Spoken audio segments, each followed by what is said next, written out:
राधे राधे भक्तों, आप सभी का स्वागत है आपके अपने YouTube चैनल में। तो दोस्तों, आज की हमारी कहानी है नामी से नाम बड़ा। लंका विजय के पश्चात जब राम अयोध्या लौटे और राज तिलक हो गया, तो एक दिन राज दरबार में महर्षि वशिष्ठ, विश्वामित्र, नारद तथा अन्य ऋषि धार्मिक विषयों पर विचार विमर्श के लिए पधारे। जब उसी प्रकार के विषयों पर चर्चा चल रही थी, तो देवर्षि नारद ने एक प्रश्न उठाया कि नाम और नामी में कौन श्रेष्ठ है। ऐसे प्रश्न को सुनकर ऋषियों ने कहा, नारद जी, नामी से तुम्हारा क्या तात्पर्य है, स्पष्ट करो।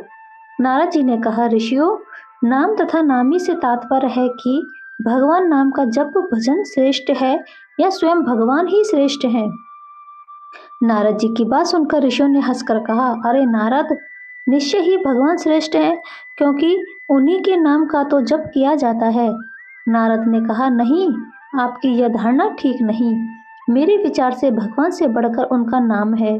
भक्त को भगवान के नाम के जप से ही शक्ति मिलती है, क्योंकि नाम के भजन के बिना भगवान कहाँ कृपा करते हैं।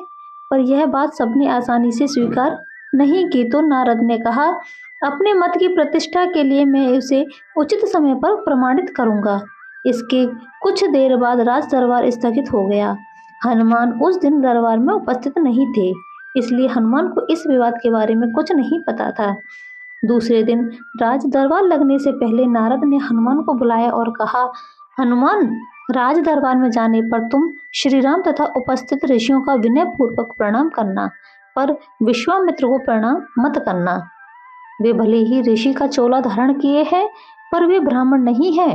क्षत्रियों की पूजा ब्राह्मणों जैसी नहीं होती। हनुमान ने सोचा, नारद देवताओं के ऋषि हैं, ठीक ही कह रहे होंगे, उनकी बात अवश्य माननी चाहिए। उन्होंने कहा, ठीक है देवर्षि, मैं ऐसा ही करूंगा। दरबार में भगवान श्री राम सिंहासन पर बैठे थे। मंत्री तथा ऋषि आदि भी अपने अपने आसन पर विराजमान थे। थोड़ी ही देर में हनुमान जी आए, भगवान श्री राम के चरणों में प्रणाम किया, फिर ऋषियों का चरण स्पर्श कर प्रणाम किया। फिर उन्हीं के बीच बैठे विश्वामित्र को ना तो उन्होंने प्रणाम किया और ना ही किसी प्रकार का आदर भाव दिखाया। हनुमान के इस व्यवहार से विश्वामित्र ने अपने को बड़ा अपमानित समझा।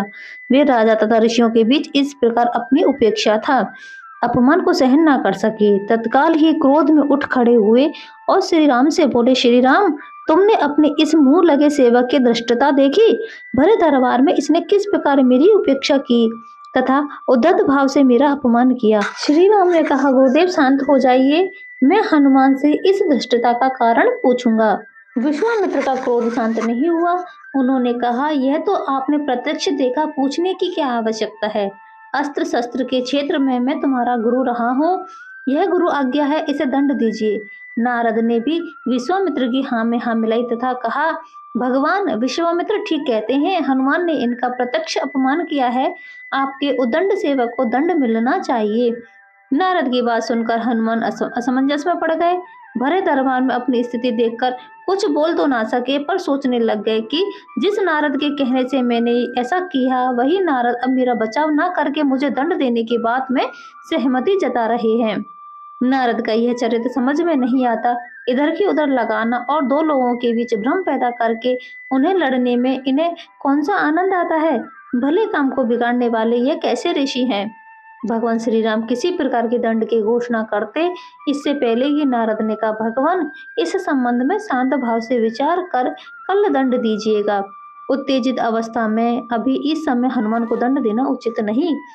सबने इस सुझाव को स्वीकार किया तथा सभा स्थगित हो गई। रात को हनुमान नारद के आश्रम में आए और कहा, देवर्षि, आप यह कौन सा खेल खेल रहे हैं। मेरा वध कराकर आपको क्या मिलेगा। मैंने तो जो कुछ अभिनय किया वह आपकी आज्ञा से ही किया था। नारद हंसकर कहा, हनुमान, निराश मत हो, चिंता मत करो, मेरे कहने से तुमने जो किया उसके लिए दिए जाने दंड से तुम्हारा कुछ नहीं बिगड़ेगा। तुम्हें दंड मिलेगा, पर तुम्हारा बाल भी बांका नहीं होगा। मैं जैसा कहता हूँ बस वैसा ही कल करना। कल प्रातःकाल सूर्य तट पर ओम राम रामाय नमः इस मंत्र का जाप करते रहना। कोई कुछ कहे तुम कुछ मत सुनना, बस इस मंत्र प्रेम भाव से जपते रहना। प्रातः हुई, हनुमान जी स्नान कर सरयू तट पर खड़े होकर मंत्र जाप करते। दरबार लग जाने पर जब हनुमान दरबार में उपस्थित न हुए, तो श्री राम ने पूछा, हनुमान कहाँ हैं। अभी तक नहीं आए? विश्वामित्र ने कहा, आप आज दंड देने वाले थे, शायद इसलिए डर कर नहीं आया। नारद ने कहा, मैंने अभी थोड़ी देर पहले सरयू तट पर उसे स्नान ध्यान करते हुए देखा है। भगवान राम ने कहा, यह हनुमान की एक और उद्दंडता है, हम स्वयं तट पर जाकर वहीं हनुमान को दंडित करेंगे। राम विश्वामित्र ऋषियों तथा मंत्रियों के साथ सरयू तट पर हनुमान को दंड देने के लिए पधारे। श्री राम अपने भक्त को बार बार करुणा भरी दृष्टि से देखते तथा सोचते कि अपने परम भक्त पर कैसे बाण चलाएं। उधर गुरु विश्वामित्र के कोप का डर भी उन्हें सता रहा था।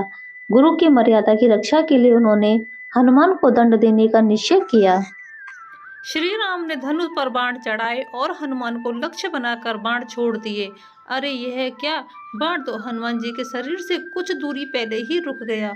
राम बाण पर बाण मारते रहे पर एक भी बाण हनुमान के शरीर को नहीं छुआ।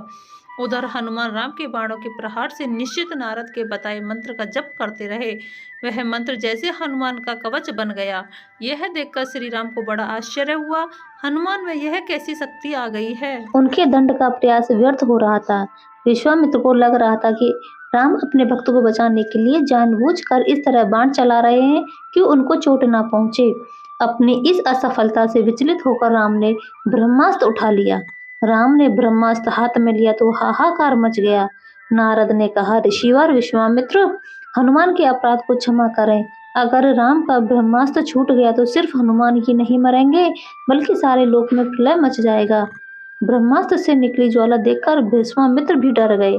उन्होंने राम को रोकते हुए कहा, राम, ब्रह्मास्त्र को वापस तूणीर में रखिए, हनुमान के अभिनय को मैंने क्षमा किया।